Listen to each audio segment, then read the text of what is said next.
నమస్తే అమ్మా. నమస్తే అండి. మరి పొద్దున మన చంద్రబాబు గారి పర్యటనలో భాగంగా ఇప్పుడు వచ్చేసరికి కదలిరాలో భాగంగా మన గుడివాడ నియోజకవర్గంలో సభ ఏర్పాటు చేయడం జరిగింది, బహిరంగ సభ. దాని మీద మీరేమంటారు? ఈ సభకి కదలిరా అంటే అందరినీ కదిలిరమ్మంటున్నామండి, స్టేట్ అంతటినీ కదిలిరమ్మంటున్నాం. ఎందుకంటే ఇది ఒక ప్రెస్టీజియస్ ఇష్యూగా మా గుడివాడ గడ్డ తీసుకోవడం జరిగింది. ఇక్కడ ఉన్నటువంటి అతి గొప్ప మన మంత్రి గారిని ఎలాగా సంబోధించాలో కూడా తెలియని పరిస్థితులు మేము ఎక్కడికి వెళ్ళినా, ఈవెన్ దేవాలయాలకు వెళ్తే కూడా అవునా గుడివాడ మీది, మీ మంత్రి గారు బాగున్నారా, ఎప్పుడు వెళ్ళిపోతున్నారు అని అడుగుతున్నారండి. అలాంటి ఆ మంత్రి గారిని బచావో హటావో అన్న నినాదంతో ఇక్కడ రా కదిలరా అనేటువంటి ఒక పెద్ద భారీ సభను ఏర్పాటు చేయడం కోసం రాము గారు కృషి చేస్తున్నారు. దానికి సహకారంగా రావు వెంకటేశ్వరరావు గారు నిలబడ్డారు. వెన్నుదన్నుగా స్టేట్ పార్టీ వాళ్ళందరూ కూడా నిలబడి ఎంతో చక్కగా 1,00,000 మంది మేము అందరం ఎక్స్పెక్ట్ చేస్తున్నాం. కానీ మా ఊహ ప్రజల్లో వచ్చినటువంటి ఒక కదలిక మాత్రం ఒక 2 నుంచి 3 లక్షల మంది దాకా ఉంటారు. మీ పిల్లలు ఇంటర్మీడియట్ మరియు ఎంసెట్ చదువుతూ సబ్జెక్ట్స్ లో కన్ఫ్యూజ్ అవుతున్నారా? కాన్ఫిడెన్స్ లెవెల్ తక్కువగా ఉందా? Rise the perfect guide description లో ఉన్న లింకును ఉపయోగించి సబ్స్క్రైబ్ అవ్వండి అని మాత్రం మేము అనుకుంటున్నామండి. అదే విధంగా తీసుకుంటే వచ్చేసరికి ప్రధానంగా వినబడుతుంది ఏంటంటే, మీరేమన్నా కనుక ఆస్తులు ఏమన్నా కొనుక్కుంటే సంబంధించినంత వరకు ఒరిజినల్ డాక్యుమెంట్స్ వచ్చేసరికి ప్రభుత్వం దగ్గర ఉంటాయంట. దానికి సంబంధించిన జిరాక్స్ కాపీలు వరకు మీకు ఇస్తానంటున్నారు. ఇప్పుడు వచ్చేసరికి కొత్తగా దాని మీద మీరేమంటారు? ఏమండి, ఈ పరిపాలనలో ఏది సక్రమంగా ఉందని ఆస్తుల గురించి చెప్తారు. అయితే ఇంతవరకు మా వైపు ఆస్తుల వైపు రాకోకుండా ఏదో ఒక నిరుద్యోగ భృతి ఇస్తామని ఇవ్వలేదను, లేకపోతే సిపిఎస్ రద్దు చేస్తామని చేయలేదను, ఇంకా ఏదో అనుకుంటూ వచ్చాం. కానీ ఈరోజు మేము కష్టపడి సంపాదించిన ఆస్తి వరకు వస్తే అది ఒక నియంత పరిపాలన. ఎక్కడైతే నిత్యానంద స్వామి ఒక ద్వీపాన్ని ఏర్పాటు చేసుకుని పరిపాలన చేస్తున్నాడు, ఈ కొత్త దేవుడు కూడా ఆ విధంగా పరిపాలన చేయడానికి అని వస్తున్నాడా? ఎందుకంటే మా ఆస్తుల గురించి అతనికి ఎందుకు? మేము ఎంతో కష్టపడి తాత ముత్తాతల నుంచి మేము కష్టపడి చేసుకున్నటువంటి ఆస్తులు ప్రజలారా గమనించండి. భూ యాజమాన్య హక్కు చట్టము అని చెప్పి ఒక చట్టాన్ని తీసుకొస్తున్నాడు జగన్మోహన్ రెడ్డి. ఆల్రెడీ దాని చట్టాన్ని చేసేసాడు కూడా. అతను నెక్స్ట్ గెలిస్తే మన భూమి మనది కాదు, మన మీద పక్కింటోళ్ళతోనో ఎదురింటోళ్ళతోనో ఎవరితో అయినా సరే అతను ఈ భూమి నాది అని అనిపించి అతనికి అనుకూలంగా ఉన్న వాళ్ళతోటి దానిని 3 రిజిస్టర్లు తను మెయింటైన్ చేయడానికి రెడీ అయిపోయాడు. టీఆర్ఓ దగ్గర టీఆర్ఓ అనే ఒక వ్యక్తిని పెట్టి ఆఫీసులో రిజిస్టర్ ఆఫీసులు కానీ ఏమీ లేకుండా ఎంఆర్ఓలు కానీ ఆర్డీఓలు కానీ వీళ్ళెవరికి కూడా ఈ భూ సంబంధమైనటువంటి హక్కులు లేకుండా చేసి మన వాళ్ళు ఎవరి దగ్గరికి వెళ్తానికి లేదు. ఈవెన్ సివిల్ కోర్టులో కూడా కింద స్థాయిలో మనం కోర్టుకు వెళ్తానికి లేకుండా టీఆర్ఓ అనే ఒక వ్యవస్థను ఏర్పాటు చేసి అతని దగ్గర 3 రిజిస్టర్లు పెట్టి ఒక రిజిస్టర్ మధ్యలో ఉన్న రిజిస్టర్కి ఒక పెట్టాడు, తగాదాలో ఉన్నటువంటి స్థలాలు అని చెప్పి పెడతాడంట డిస్ప్యూట్ రిజిస్టర్. ఆ డిస్ప్యూట్ రిజిస్టర్లో మన భూమిని పక్కింటోళ్ళతోనో లేకపోతే తన పార్టీ వాళ్ళతోనో ఇది నాది అని చెప్పి ఒక కేసు ఫైల్ చేయిస్తాడు. కేసు ఫైల్ చేయించినప్పుడు మనం నిరూపించుకోవాలి. అయితే నిరూపించుకోవడానికి మన దగ్గర పట్టాలు అన్నీ ఉన్నప్పటికీ కూడా వాళ్ళు కూడా ఏదో ఒక ఫేక్ డాక్యుమెంట్స్ తీసుకొస్తారు. అలాంటప్పుడు దాన్ని తీసుకెళ్ళి అక్కడ డిఫాల్ట్ దాంట్లో పడేసి ఒక 2 సంవత్సరాల తర్వాత మొత్తం హస్తగతం చేసుకోవడానికి భారీ ప్లాను. ఎప్పటి వరకు కనపడిన వరకు భూములన్నీ కబ్జా చేసుకుంటూ జేబులో పెట్టుకున్నాడు ఈ అయ్యగారు. కానీ ఇప్పుడు మనం ఉంటున్న పొలాలను అన్నింటినీ కూడా తను హస్తగతం చేసుకోవడానికి భారీ ఎత్తున ప్లాన్ చేస్తున్నాడు.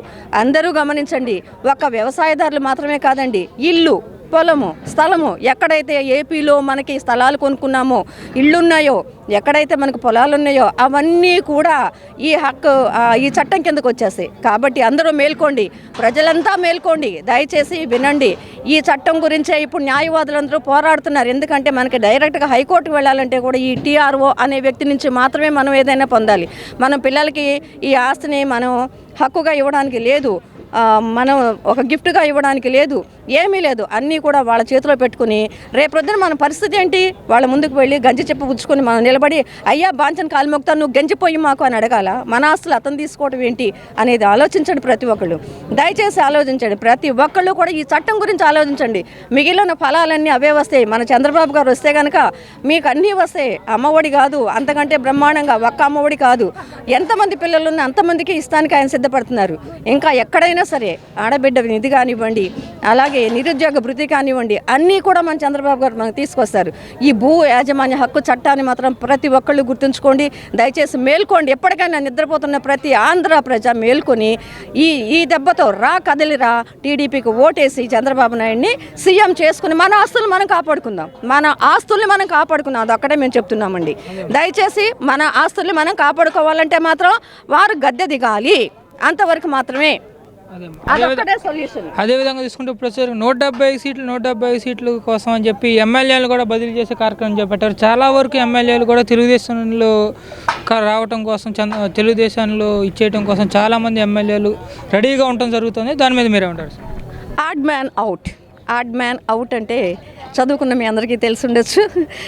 ఆడ్ మ్యాన్, ఇక్కడ ఆడ్ నెంబర్ 175 అన్నీ ఆడ్ నెంబర్స్, ఇవన్నీ అవుటే. ఆడ్ మ్యాన్ అవుట్లో ఆడ్ నెంబర్ కూడా అవుట్ అయిపోతాయి.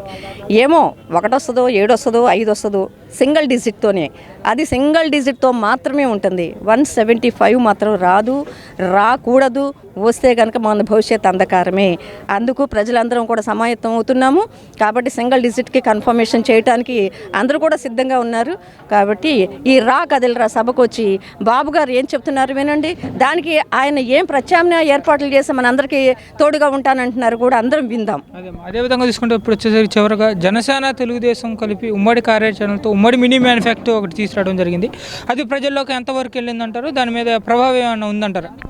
చాలా ప్రభావం ఉందండి. మేమిప్పుడు గడప గడపకు మేనిఫెస్టో అని చెప్పి రాము గారు, రావి గారు అందరం కలిసి విలేజెస్కి వెళ్తుంటే వాళ్ళే మాకు ఎదురు చెప్తున్నారు.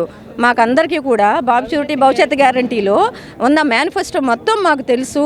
మేమందరం కూడా వాటిని టీవీలో చూస్తున్నాము. బాబు గారు కానీ జనసేన కానీ ఇద్దరు కలిపిన మేనిఫెస్టో చాలా బాగుంది మాకు. మేమందరం కూడా వీటికి ఆనందపడుతున్నాము.